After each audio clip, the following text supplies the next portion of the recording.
பச்சை அரசன். ஒரு நாட்டில் ஒரு மன்னன் இருந்தான். அவனுக்கு கடுமையான தலைவலி ஏற்பட்டது. பல ஊரிலிருந்து மிகப்பெரிய வைத்தியர்கள் வந்து பார்த்தும், வண்டி வண்டியாக மருந்துகள் சாப்பிட்டும் அந்த தலைவலி குணமாகவில்லை.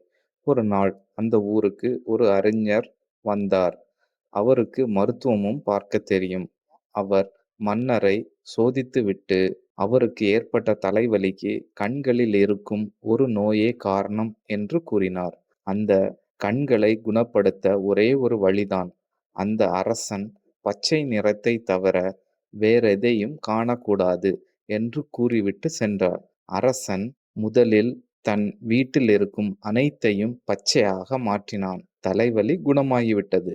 அந்த அறிஞர் கூறியது சரிதான். உடம்பு சரியாகவே வீட்டை விட்டு வெளியே போகத் தொடங்கினான். வெளியே போனால் இயற்கை எல்லா வண்ணங்களையும் அள்ளித் தெளித்திருந்தது. ஆனால் அவற்றைத்தான் அவன் பார்க்கக்கூடாதே.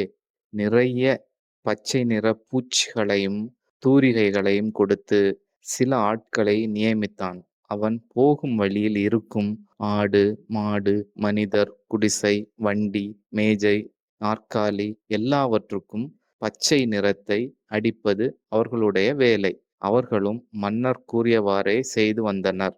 சில மாதம் கழித்து மீண்டும் அந்த அறிஞர் அதே ஊருக்கு வந்தார். வேலையாட்கள் அவரை தடுத்து நிறுத்தி அவர் மீதும் பச்சை நிறம் பூசுவதற்காக போனார்கள். அவருக்கு வியப்பாகி விட்டது. காரணம் கேட்டார். அவர்கள் தங்கள் அரசனின் கட்டளை இது என்று கூறினார்கள். அறிஞர் அதற்கு, என்னை உங்கள் மன்னரிடம் அழைத்து செல்லுங்கள் என்றார். மன்னருக்கு தன் நோயினை குணப்படுத்தியவர் மீண்டும் வந்ததைக் கண்டு ஒரே மகிழ்ச்சி. அவரை வரவேற்று விருந்தோம்பினான்.